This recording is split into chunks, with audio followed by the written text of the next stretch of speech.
अस्सलाम वालेकुम।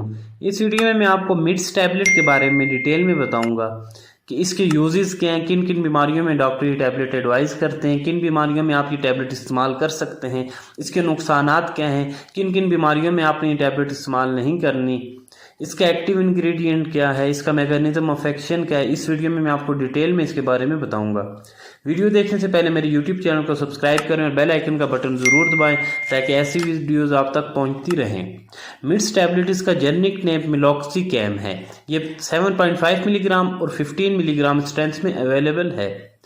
शाइगेन मेडिसिन की कंपनी इसे मैन्युफैक्चर करती है। 150 रुपीज़ की प्राइस। सबसे पहले मैं आपको इसके यूजेस के बारे में बता देता हूँ। इसकी डोज और साइड इफेक्ट्स वीडियो के आखिर में बताऊंगा। वीडियो पूरी लाजमी देखें ताकि इसके बारे में आप डिटेल में जान सकें। Meloxicam tablet NSAIDs non steroidal anti inflammatory group से बिलोंग करती है। इसका जो फंक्शन है एंटी इन्फ्लेमेटरी, जैसे कि इसके ऊपर मेंशन भी है, एंटी इन्फ्लेमेटरी और एनाल्जेसिक, स्वेलिंग को कम करती है और दर्द को ख़त्म करती है।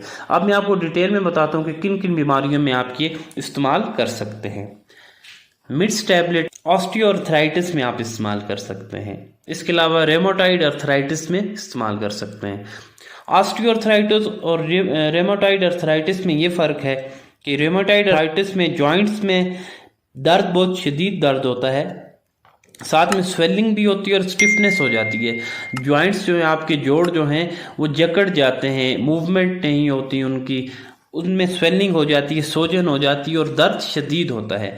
तो ऑस्टियोआर्थराइटिस में होता है कि जॉइंट्स में दर्द होता है, स्टिफनेस नहीं होती, दर्द इतना शदीद नहीं होता, स्वेलिंग उसमें नहीं होती, कम होती है ऑस्टियोआर्थराइटिस में। ये तो ऑस्टियोआर्थराइटिस में अगर आपके जोड़ों में दर्द है, घुटनों के जोड़ में दर्द है, टखने में दर्द है, किसी भी जोड़ में आपके सोजन है या दर्द है, उसमें इस्तेमाल कर सकते हैं। इसके अलावा पेनफुल कंडीशंस में, जिस तरह मस्कुलोस्केलेटल सिस्टम में कहीं दर्द है, आपको लो बैक पेन है, कमर में दर्द है, पट्ठों में दर्द है, आपकी हड्डियों में दर्द है, आपकी गर्दन में दर्द है, आपके जोड़ों में दर्द है, कहीं भी अगर आपको पेन है तो उसमें आप ये टैबलेट इस्तेमाल कर सकते हैं। इस टैबलेट का जो फंक्शन है ये एंटी इन्फ्लेमेटरी, सोजन को कम करती है, एनाल्जेसिक और दर्द को ख़त्म करती है। अगर आपको थकावट है, अगर आपने कोई ऐसा काम किया जिससे आपको दर्द है जिस्म में, आप पैदल चलें या कोई एक्सरसाइज की है जिससे बहुत ज़्यादा पेन है आपके जिस्म में, पट्ठों में दर्द है, हड्डियों में दर्द है, तो उसमें आप ये टैबलेट इस्तेमाल कर सकते हैं।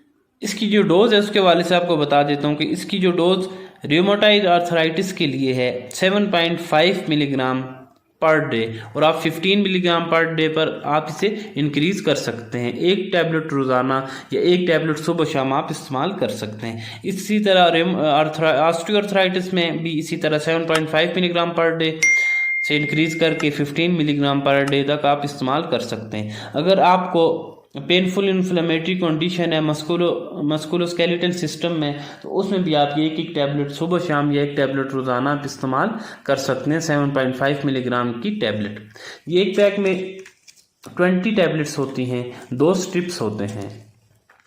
अब मैं आपको इसके साइड इफ़ेक्ट्स बताता हूँ। इसके जो कॉमन साइड इफ़ेक्ट्स हैं उसमें नौजिया, मतली हो सकती है, वॉमिटिंग, उल्टी हो सकती है, एलर्जी हो सकती है, स्टमक अपसेट हो सकता है, आपका ड्राई माउथ, मुंह खुश्क हो सकता है, गैस्ट्राइटिस हो सकता है, अल्सर, मैदे में ज़ख्म पड़ सकते हैं, ड्यूडेनल अल्सर हो सकता है, वर्टिगो, चक्कर आपको आ सकते हैं, ट्रैकीकार्डिया, धड़कन आपकी कम हो सकती है, हेपेटाइटिस, यरकान हो सकता है, जॉन्डिस हो सकता है, डिहाइड्रेशन, पानी की कमी हो सकती है, डिप्रेशन हो सकती है, इससे कन्फ्यूजन हो सकती है, एनजाइटी हो सकती है, एपिटाइट इंक्रीज, भूख ज़्यादा लगती है, इससे एस्थमा हो सकता है, डिस्पनिया, सांस लेने में तकलीफ हो सकती है, हाइपर सेंसिटिविटी हो सकती है। कॉन्ट्रा इंडिकेशन में बता देता हूँ, अगर आपको इस हाइपर सेंसिटिव है इससे या एक्सपीरियंस है तो आप ये टैबलेट इस्तेमाल न करें।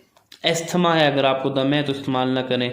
ऑर्टिकेरिया, एलर्जी है इससे अगर आपको, तो आप ये टैबलेट इस्तेमाल ना करें। ये एनसेड ग्रुप से बिलोंग करती है, जिस तरह पैनाडोल है, डिक्लोफेनिक सोडियम वोरन है, उस ग्रुप से बिलोंग करती है।